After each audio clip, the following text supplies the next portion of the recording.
আজকে অনেক দিন পরে ছোট্ট একটি ব্লগ শেয়ার করছি আপনাদের সাথে। Hello everyone, this is Jyoti from glamorous by Jyoti. এটা ছিল 14ই ফেব্রুয়ারির। সো আমার একটা ব্রাইড সাজানো ছিল, ব্রাইড বুকিং ছিল। আমি খুব সকাল সকাল ঘুম থেকে উঠে গিয়েছিলাম, যেহেতু আমাকে একটু দূরে যেতে হবে সাভারে। সো ব্রাইডও দুপুরবেলায় সাজবে, সো আমাকে সকাল সকাল রওনা দিতে হবে। আমি এখানে ময়শ্চারাইজার দিয়ে নিচ্ছিলাম, যেহেতু আমাকে সারাদিনে ওখানে থাকতে হবে, বেশ রোদ উঠেছিল ওই দিন। সো আমি ময়শ্চারাইজার দিয়ে সানব্লক দিয়ে নিয়েছিলাম। আর এই সানব্লকটা আমার পেজেই পেয়ে যাবা। এই সানব্লকটা হচ্ছে টোন আপের একটা সানব্লক, যেটা হচ্ছে বিবি লুক দেয়। দেখতেই পাবা যে একটু পরে কি সুন্দর একটা লুক দিয়ে থাকে এটা। সো এটা একদম স্টুডেন্ট বাজেট ফ্রেন্ডলিতে আমার পেজে পেয়ে যাবেন। আর এটা হচ্ছে একদম বিবি ম্যাট একটা লুক দেয়। সো হচ্ছে বাইরে যাওয়ার আগে কোনো মেকআপ না করলে হয়, যে দেখতেই পাচ্ছেন খুবই সুন্দর ম্যাট একটা লুক দেয়।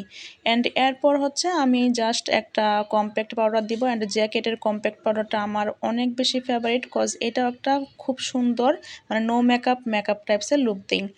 এই যে আমি ছোট্ট একটি লাকেজ গুছিয়ে লাকেজের ভিতরে সবগুলো মেকআপ নিয়ে তারপর হচ্ছে চলে যাচ্ছিলাম। অ্যান্ড খুব সকাল সকাল ওয়েদারটা খুবই সুন্দর লাগছিল। অ্যান্ড এই যে ফাইনালি চলে গিয়েছিলাম। অ্যান্ড রুমের ভিতরে ভিডিও করার মতো তেমন কোনো মানে ওয়ে ছিল না, একদম লাইটিং ছিল না। তো সো সেজন্য আমি একটু একটু করে ক্লিপ নিচ্ছিলাম। সো লাস্ট পর্যায়ে আমি একটু ভিডিও করছিলাম। এই যে খোপার মধ্যে ফ্লাওয়ার দিয়ে নিয়েছিলাম।